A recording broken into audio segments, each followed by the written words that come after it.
Okay, so I've been playing Warframe for a long time. Like, a really long time. Like, I remember sitting in middle school gym class with my friends talking about what Warframes were our favorites. Yeah, man, I'm really a fan of Rhino. I like his survivability and damage. Well, I really like Loki.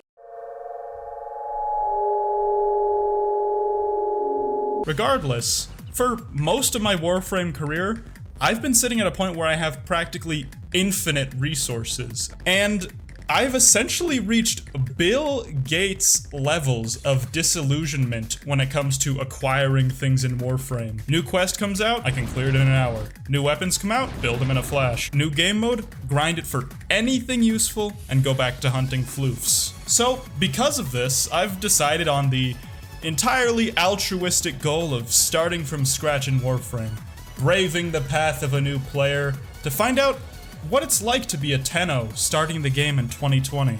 Also, I'm content starved to the point where this seemed like a good idea. Please help me. First thing I needed to do was make a new account, because there is literally no reason to have multiple characters in Warframe.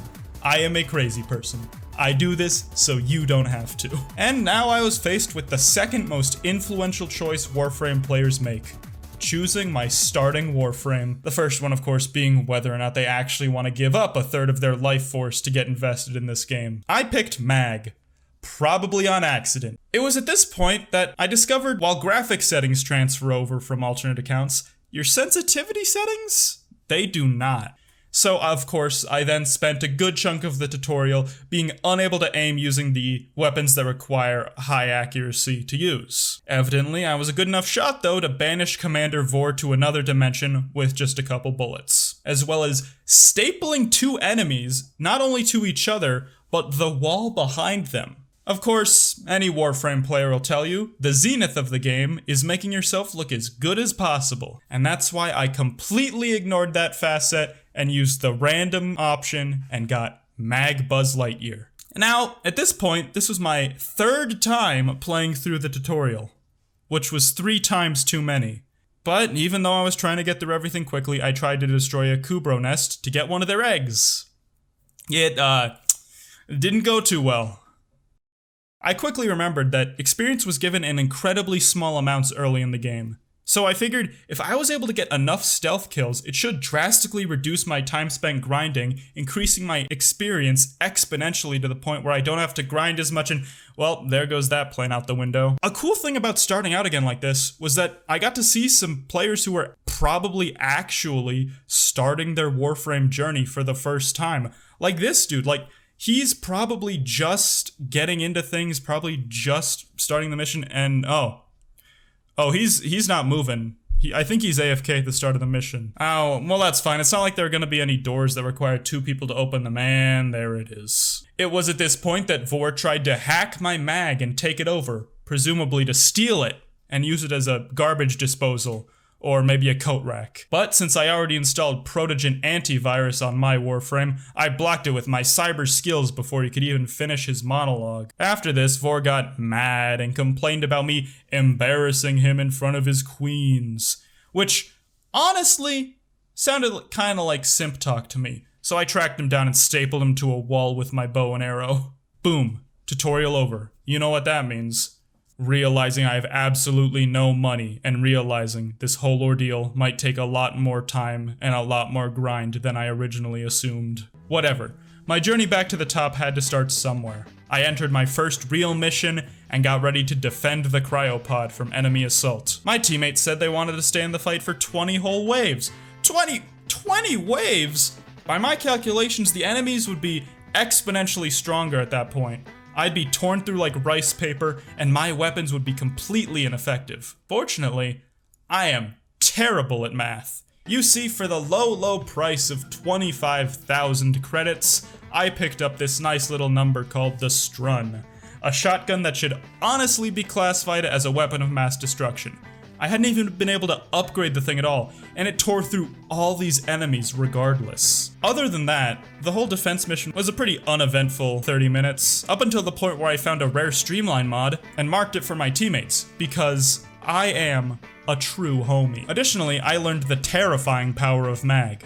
When a heavy gunner was exercising her Second Amendment rights at me, I proceeded to shred all of her armor, then afflict her with a negative polarity, causing the newly created shards of armor on the ground to home in on her, shredding her in seconds. A message to the mag fans: I am willing to talk out our differences peacefully and make amends. Please just keep your magnets away from me and my computer. Finally, the game sent me on my way, but not before letting me know just how many man-hours I had bled into this game over the course of my developmental years. Heck, that time probably could have been spent developing real-life skills. Finally, I shredded all the mods I had gained from the defense mission into Endo, a much more useful liquid resource that I could use to enhance my weapons to a godly degree. Of course, godly degree apparently means a whopping 3 extra total damage. After taking a quick break to huddle in a corner and cry while looking at the ceiling, I made my move, challenging the Venus Junction for not only further access to the solar system, but rare and valuable loot. The Rhino Spectre guarding the junction was proving to be a challenging opponent, but unfortunately for him, he was made out of metal, which was his first mistake. The second was coming within crush range. Again, mag mains, I am willing to settle our differences. Please do not crush me into a cube. For my valiant efforts, I was awarded a stance mod card that turned my bow staff into a helicopter blade. Of course, there was one thing I still did not have, and that thing was money. I needed to acquire better weaponry, and fast. And if not that, at least some weapons to level up to increase my overall mastery rank. So of course I did what any questionably sane man would do in my situation, and set my eyes on the Karak. Of course, one thing I did not consider before selling half my mod collection to buy the blueprint is that it would take an additional 30,000 credits to build the gun. So you know what that means, back to farming. Personally, I found spy missions to be the greatest source of credits, both because they were easy and also because I was too lazy to progress further in the star chart, which, I mean, that'll probably come back to bite me later. I tried going to the plains of Eidolon to get some resources and credits, but I quickly found out the people of Cetus deal exclusively in rocks and unattainable Warframe blueprints for someone at my level. So another several spy rounds it was. And now it was time for some bookkeeping. Since I had done my mastery rank test earlier, I couldn't do another one in the same day. And it would take 12 real hours for my Karak to build. As such, I made a tactical decision to take a rest and say my prayers for the grind to come. But overall, yeah, I'd say it was kind of refreshing to go back to the start of Warframe. It almost felt a bit nostalgic being back at a point in the game where literally everything wasn't immediately available at my fingertips. Now, would I recommend doing this to anybody else? Hell no! Go play Steel Path or something. I'm already breaking out in hives, thinking about having to max Serration again.